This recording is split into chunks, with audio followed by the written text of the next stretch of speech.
Hey, good morning. It's Patrick Lovell. It is January 29th, Sunday, NFC and AFC Championship Sunday. Four best teams in the NFL going to duke it out to see who can go to the Super Bowl at approximately 10:30 a.m. my time. I posed the question this morning on Twitter that said, how do you see the world for what it is? And my response was, well, it depends on the lens you're looking at or looking through and the aperture setting and where you have it focused. It's pretty common sense, isn't it? We are bombarded on a daily basis with just information overload sometimes. And for those of you who really have no time in your life because you're supporting a family, you're working, you're in and out, you only have so much time to be able to absorb what's actually going on. And sometimes you just want to check out from the pressures of your daily life, and maybe you'll find yourself absorbing a lot of silly things that, are great to pass the time, listen to some great music, do things that you're interested in, and move on to the next day, right? But there's others out there that are highly involved or in some capacity making a living from being involved with trying to persuade people to go one direction or the other. And then there's also, many people who are committed to whatever their causality is and, will find the time to do what it is that they need to do. Where do I fit in the picture? I'm fully committed to revealing what is the situation that we're all dealing with. Let's call it the state of the state. And where my lens is focused and where my aperture is set it and where the camera is focused is the corruption that controls the state. Many of you might, if you're finding me for the first time, think to yourself, well, it's always been that way. I get so nauseated by that argument. No, it hasn't always been that way. There's been times where it's been some degree of bad, some degree of worse, some degree of actually, yes, we're going to make this place, this world livable and workable in a way that makes sense. And it's always this sort of struggle between all of those forces and many more that get us to a setting.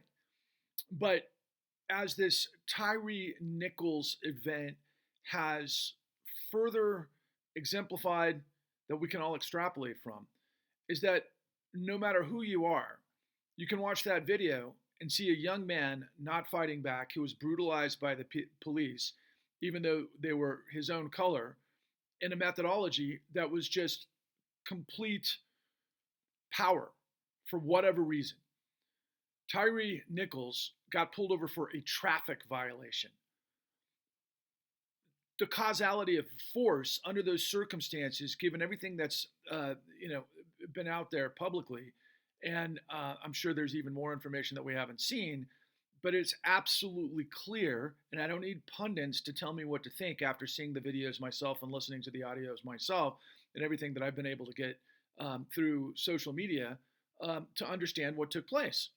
And it is amazing in this sort of society that there are platforms where many of us just listen to prognosticators filter their editorial, their opinion of what it is that they want us to consider, and you might want to think of them as, I don't know, attorneys in a murder trial, so to speak.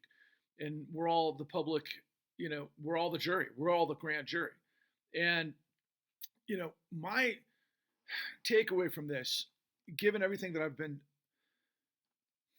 incredibly committed to opening your eyes to, is that if you take a long look, let's say you pull the lens back, you pull the aperture back, and you take the long view of the last 20 years, what it looks like to me is the government has been at war with the American people on behalf of a tiny fraction of the population that has all the control. You might equate them to the financiers, to the corporations, to those above the law that have all the influence that can actually get people elected and actually determine what happens in the courts as well as the Supreme Court. And they have complete control, but you don't see it. So, for example, we see the cops brutalizing Tyre Nichols, and I still can't get the image out of my mind, and it bothers me to no end because he just, from everything that I've seen, just seems like such a genuinely good guy that was just for no reason murdered. And what is that? Well, that's fascism. Now, is it fascism if it's black on black a scenario? Well, yeah. It's if you take the long view of history, or not even the long view, but let's just say going back to World War II, you can identify the Nazis. They're in uniforms. Same with Stalin's, red troops and so forth. And,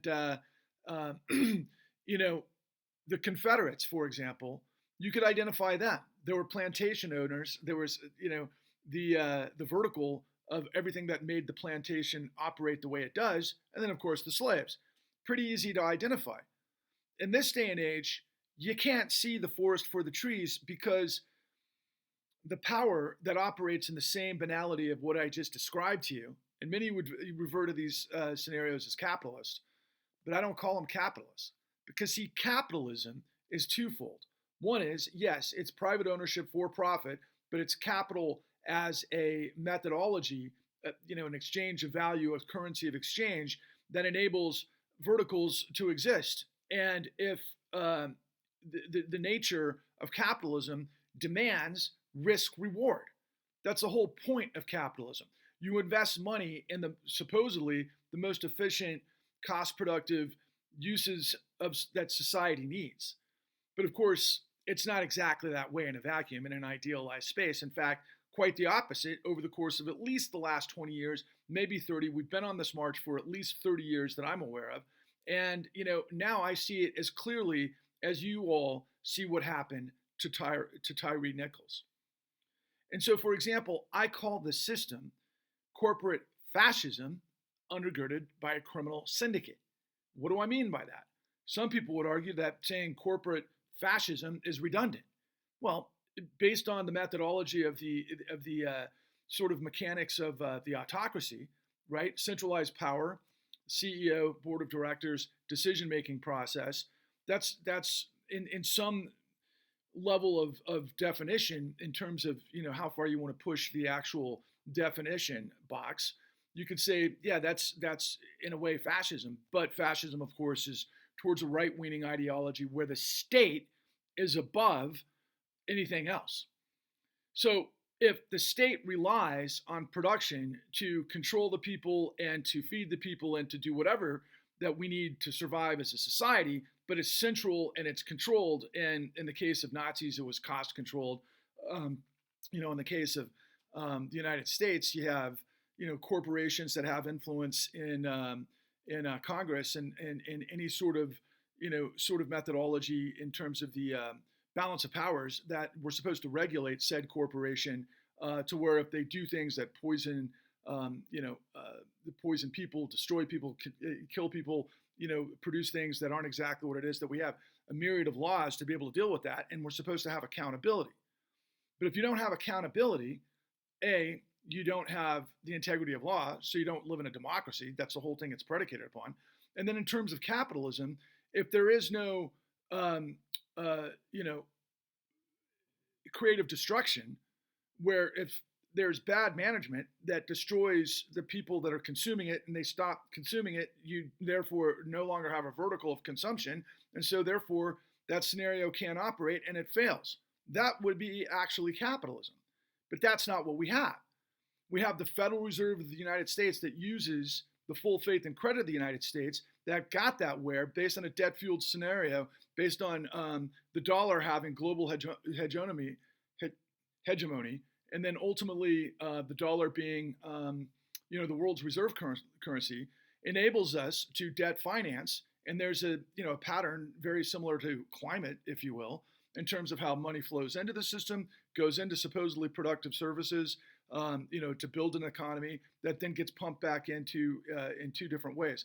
We paying taxes, and then also people buying, or countries or corporations buying bonds that then finance what is happening. But what I'm revealing to you, and should be as shocking, even though it's not exactly apples to apples, is that in the case of Tyre Nichols, where we can see the police acting in a way that's horrific, that just is just the inverse. It's the perversion of everything that we think we are.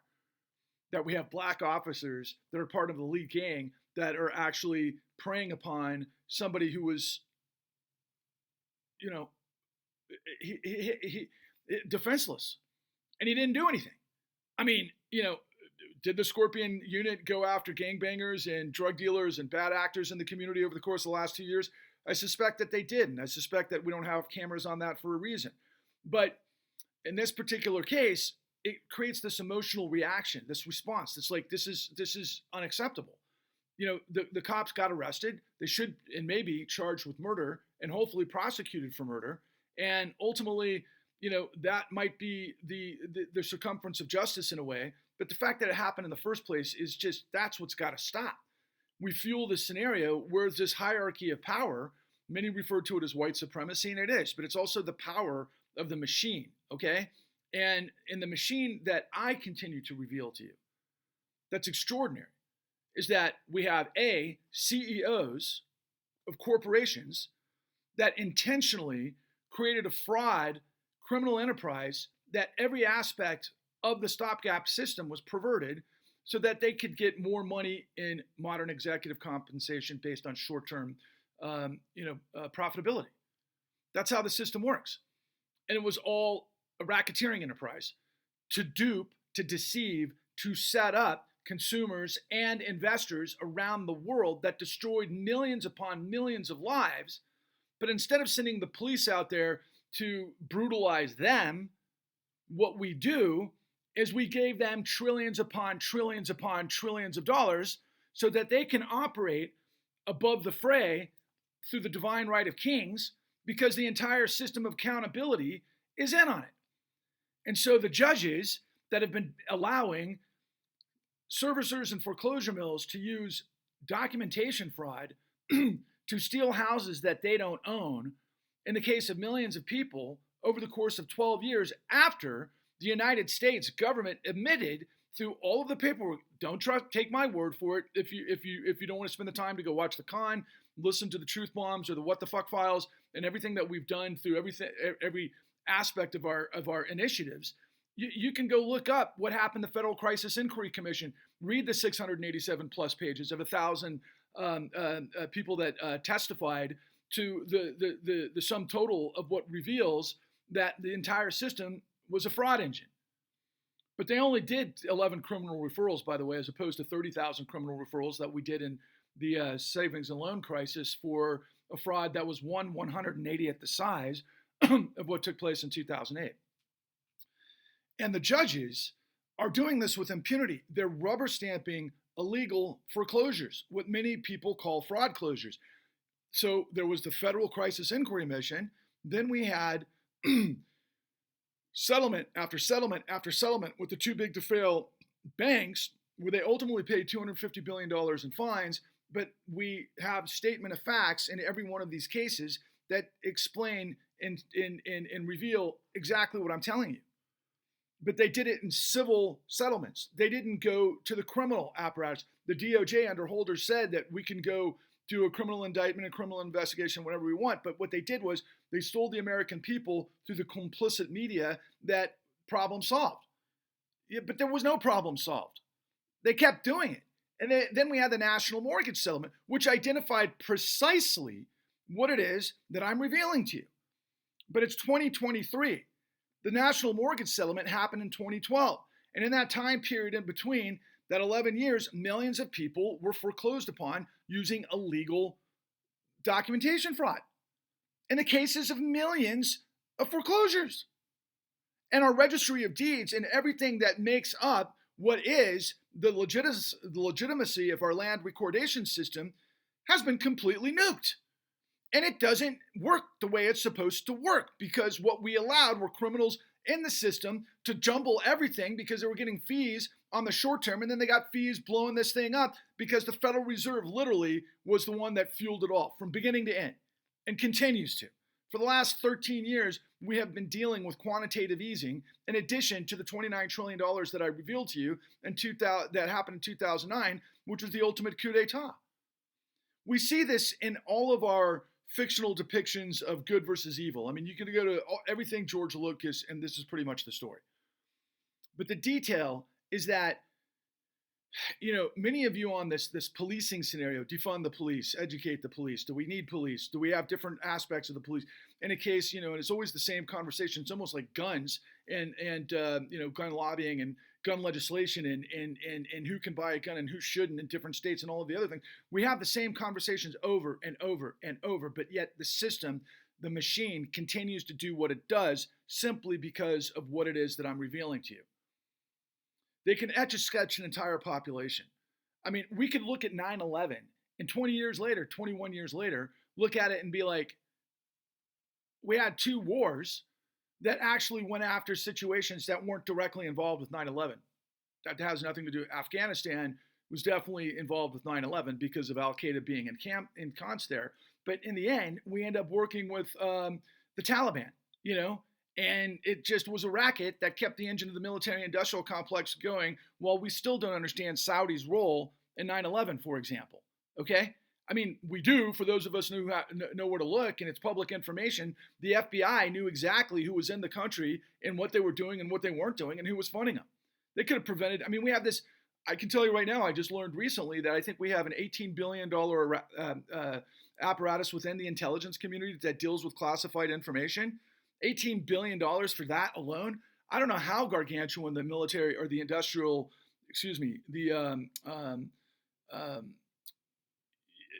I want to say the investigative state, but it's the intelligence state, and it's the means that the CIA has. There's no way in hell we did not know what was going to happen on 9/11. Now, was it incompetence or was it actually something that was a little bit more diabolical? I think the latter, but we still don't know. The investigation of the 9/11 Commission was, to this day in mainstream media, like the end all be all, like we got it right. We knew we didn't get it right. We didn't do anything. They spent $4 million and then we had 20 years of freaking war, of which most of us had no connection to. And I've seen documentary after documentary of people that go serve in Afghanistan and have, had their limbs blown to bits and their lives messed up incalculably and destroyed. And yet nobody knows what they were fighting for to begin with. Because it was a corrupt state. We're fueling warlords in the military-industrial complex to continue a war with no actual objective. Because the ones who created 9/11 got away with it because I think they were interacting with people on our end to continue this whole sham. And that seems to be the case over and over and over. You don't live in a society where the integrity of law holds power to account. We do not live in a society where the media actually points its lens and its focus and its aperture in the right places and asks the right question. Everybody is in on the feeding frenzy of misinformation, obfuscation, and pigeonholing where their place is. Meanwhile, the system is this rotten, dirty, polluted, corrupted machine, diabolical machine that is the opposite and the inverse perverse of what it is we believe we are. I'm asking you to share this message, to share me, to share everything I've put out there, everything I've done from day one, thecon.tv, www.thecon.tv, everything that we've done on TikTok, everything that we do on YouTube. We need to build a mass. If you can, I'm asking you to donate $13 for us to organize and to lift this up. But I would also ask you to consider that we need to have a mass movement. Well, I would love to enlist many of you to start a campaign to get me with Jon Stewart. Jon Stewart asks all the right questions, but he still doesn't understand the details, the semantics, the choreography, the machine, the scenario, the vertical, and who did what to do to create the situation and what we didn't do in the aftermath. It's this simple. We set up at least 50 million people for destruction, and then ultimately tens of millions more around the globe based on this incredible financial engineering, this financialization based on fraud, that when the entire house of cards collapsed, the Federal Reserve gave money to the guys that did it. And they're above the law. I mean, there's nothing in my mind more un-American than this. Again, I love the idea of competition. I love the idea of innovation. I love the idea of innovation. I love the idea of see a need, fill a need. We can solve problems. That's all life is. We have incredible resources. We have incredible, intellectual hives and networks of universities and genius people. But what we have, we're our own worst enemy. We're also complicit.